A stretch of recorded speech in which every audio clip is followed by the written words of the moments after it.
Hey everyone, it's Chrono from the Headphone Show. Today with me I have a new set of IEMs, the IE300, which were provided to me for review by Sennheiser themselves.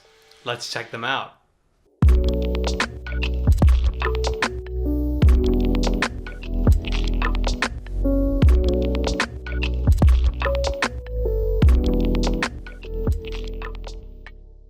The IE300, which will become available in North America at the price of $299.95 starting in March, is the latest addition to Sennheiser's lineup of in-ear headphones, and it's actually the first audiophile-oriented IEM they've released in almost 4 years. Its goal is to create a nuanced and accurate listening experience wherever you go. So how does it perform?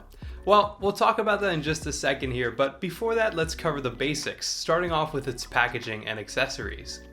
Inside the box, you'll find the IE300 alongside a sweet array of accessories. Included with the IE300 are 6 different sets of ear tips, 3 small, medium, large silicone tips, and 3 small, medium, large memory foam tips. The stock cable is using MMCX connectors on the headphone side and an angle 3.5mm jack on the source end, and it measures roughly 1.2 meters in length. Additionally, the IE300 includes a very nice portable hard shell case. It's low profile and easy to pocket, but it still has plenty of room to house the IEMs as well as the included ear tips and cleaning tool.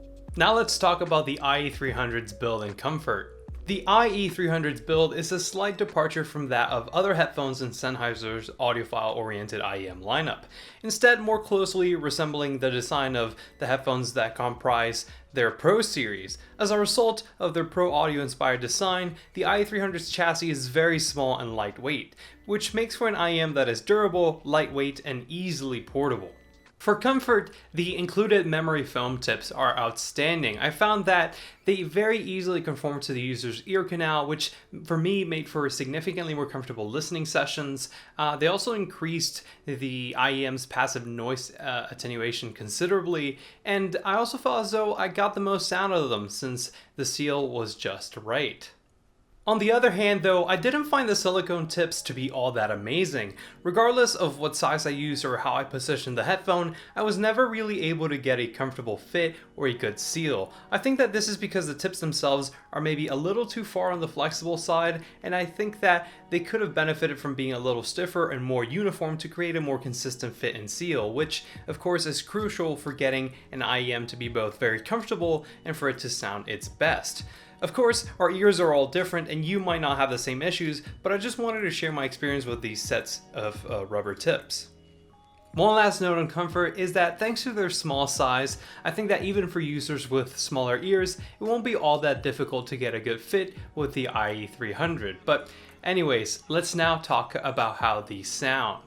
The IE300 is using a single dynamic driver setup, and it's equipped with a refined version of Sennheiser's 7mm extra wideband transducer.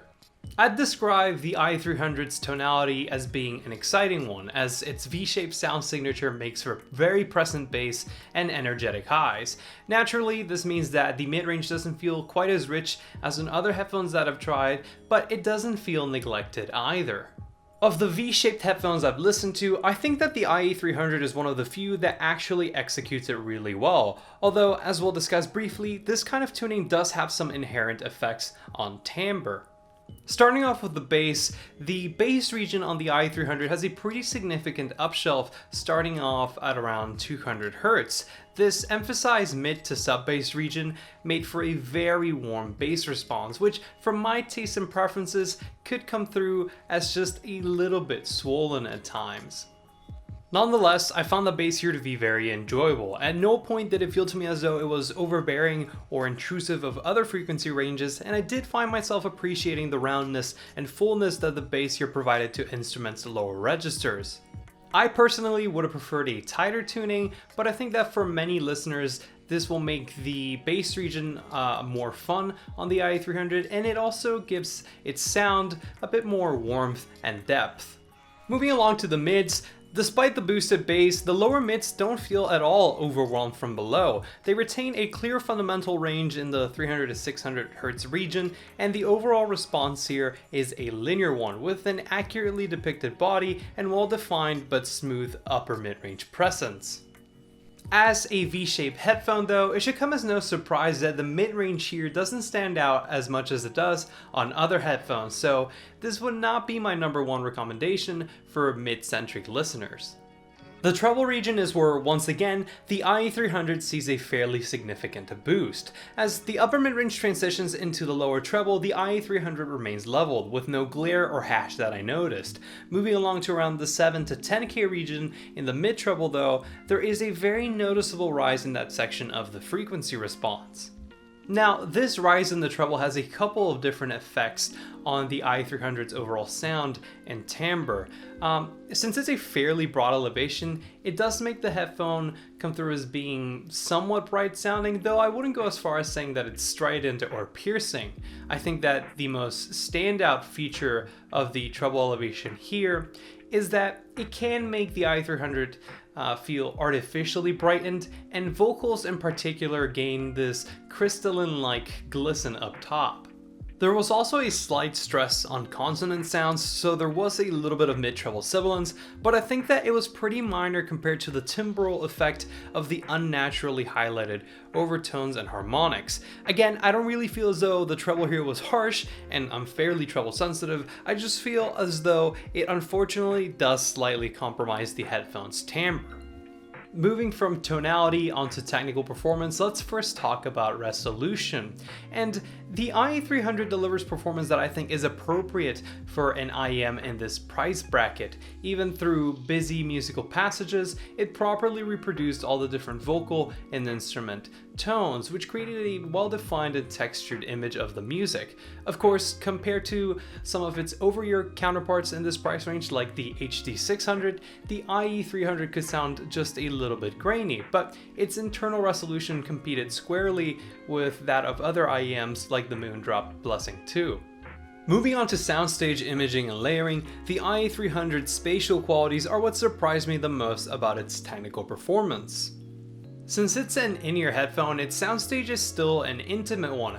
However, it had outstanding stereo imaging when compared to some of the other IEMs I've tried, like the Blessing 2 or the 2020 Andromeda. It was quite adept at delineating the positioning and directionality of sound, which, when combined with its good sense of instrument separation and depth, it made for one of the more spacious listening experiences I've had in an in-ear headphone. Then lastly, for technical performance, we have dynamics, and when it comes to its excursive capacity, I felt as though the IE300 was a bit lacking. There was a bit of kick behind the lows, but I feel as though this was mostly due to the boost in the bass, and even then I wasn't really getting a particularly satisfying sense of punch and slam. Still, the IE300 did have a fair bit of snap and bite in the top end, which helped in retaining some of the tactility behind instruments. Again, for comparisons, I think that in this regard, the IE300 performs similarly to the Blessing 2. Okay, so now to wrap up this review on the IE300, I think that it's a good return to form for Sennheiser and its lineup of audiophile-oriented IEMs. It's well built, it's very comfortable, has solid technical performance, and it's got an enjoyable tonality. Me personally, I would probably still gravitate towards the Blessing 2 at around the $300 mark, as its tonality more closely lines up with my preference, though the IE300 is a great option and is sure to satisfy the listeners looking for an in-ear solution with a more V-shaped but balanced sound signature. Anyways, that is all for me today. I hope you enjoyed this video or found it useful. If you did, do consider dropping a like. And if you want to learn more about the IE300 or other headphones, I highly encourage you to check out the review section available on headphones.com. For more headphone audio content, stay tuned by subscribing to The Headphone Show. And until next time, this is Chrono signing off.